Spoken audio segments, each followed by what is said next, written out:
Did you know the Republican Party began as a pro-black party? The most radical pro-black party that ever existed.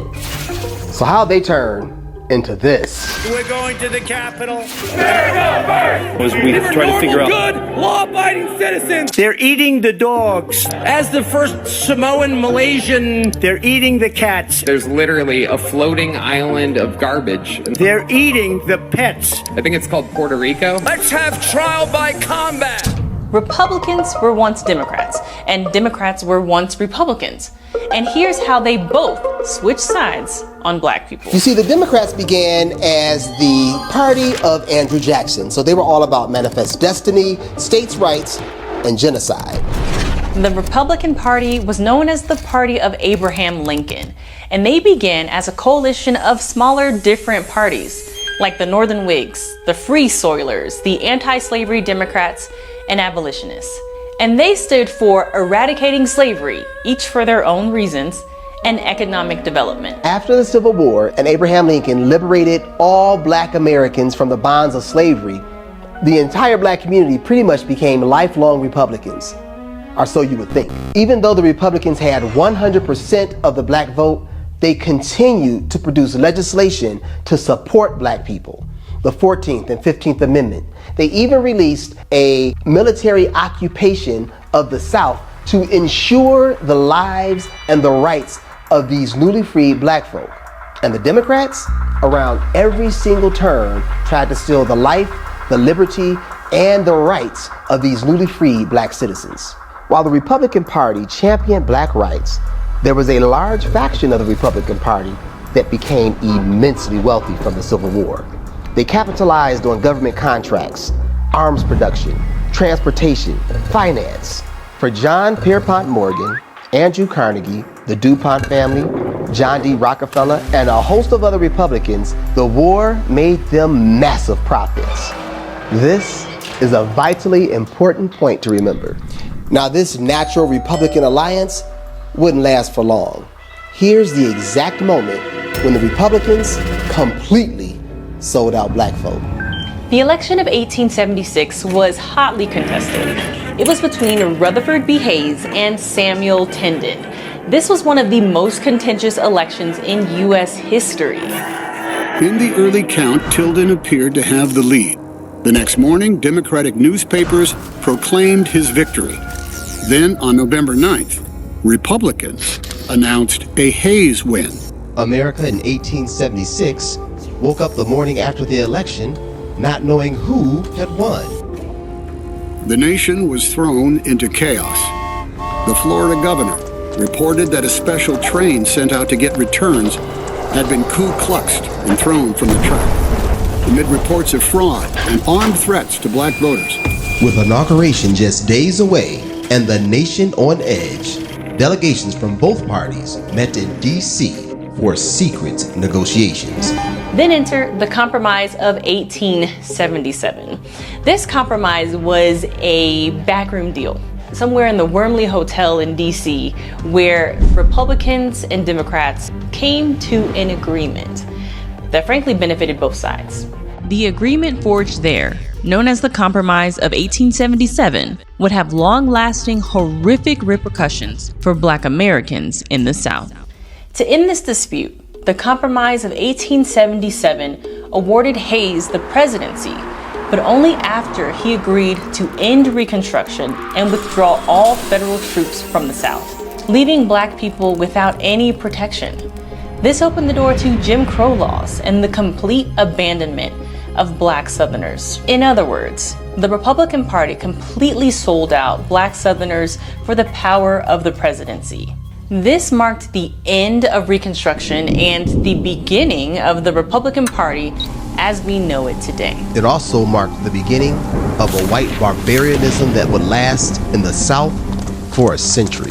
And the first thing that the Democrats did was strip away the black vote via things like poll taxes, literacy tests, grandfather clauses, and late night visits from people in hoods, ensuring Democratic political dominance in the South for generations.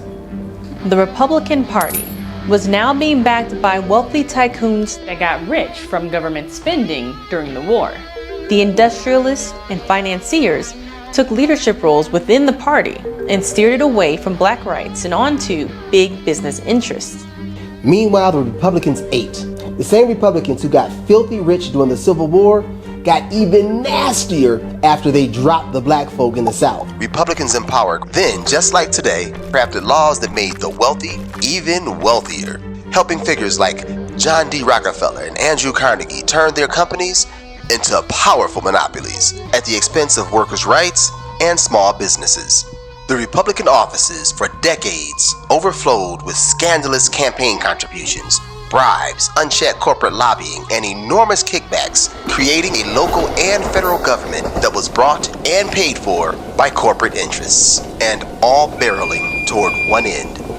Then the Great Depression hit like a biblical vengeance of God. The Great Depression wiped most people in America out, but of course, it took a heavier toll on the black Southerner. Where 25% of the white population was unemployed, 66% of the black population was unemployed.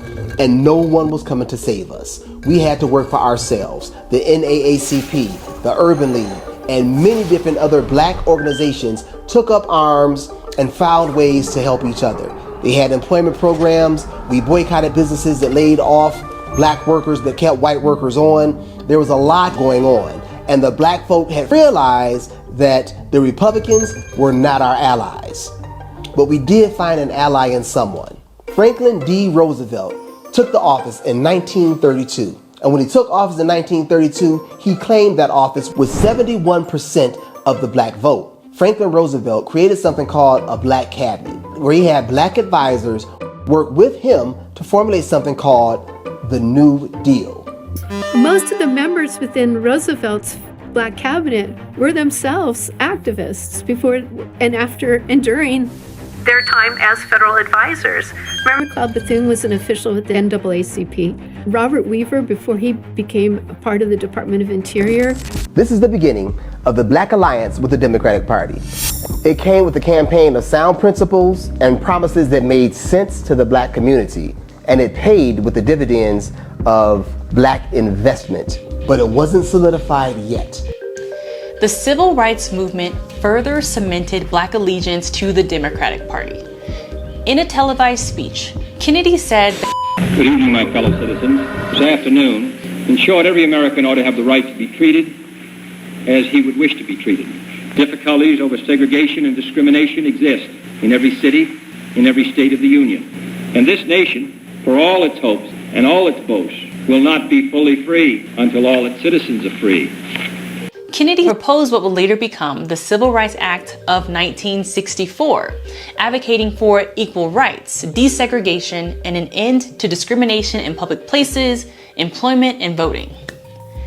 He was assassinated on November 22nd, 1963, just 5 months after pushing for that major civil rights legislation. And although he wouldn't see it passed, his proposal laid the framework for landmark legislation that would later be signed into law by his successor, Democratic President Lyndon B. Johnson.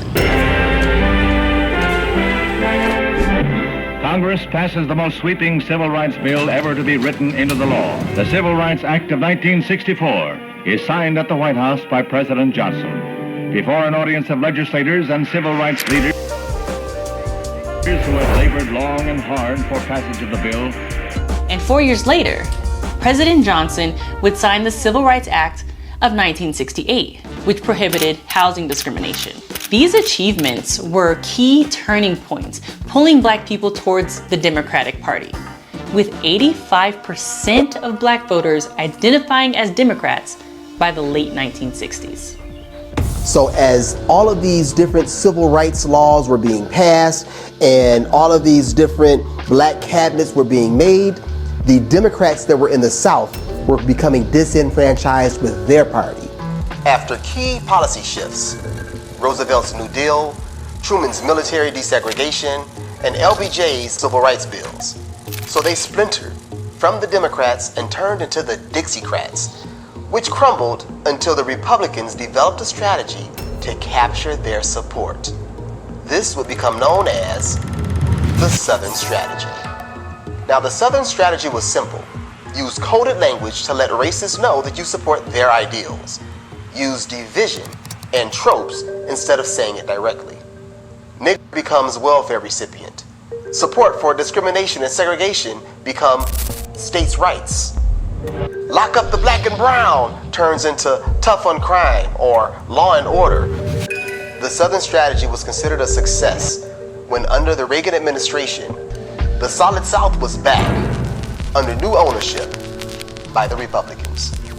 Dixie Democrats began to become welcome on the other side of the aisle to the Republicans. And this is how the Republicans became Democrats and Democrats became Republicans. With the passage of time, there's only one guarantee, and that's that things will change. It's up to the voters to pay attention to the policies being touted, not the shiny shoes or the rhetoric that's spewed by the politicians. Pay attention to the policies. I have concepts of a plan,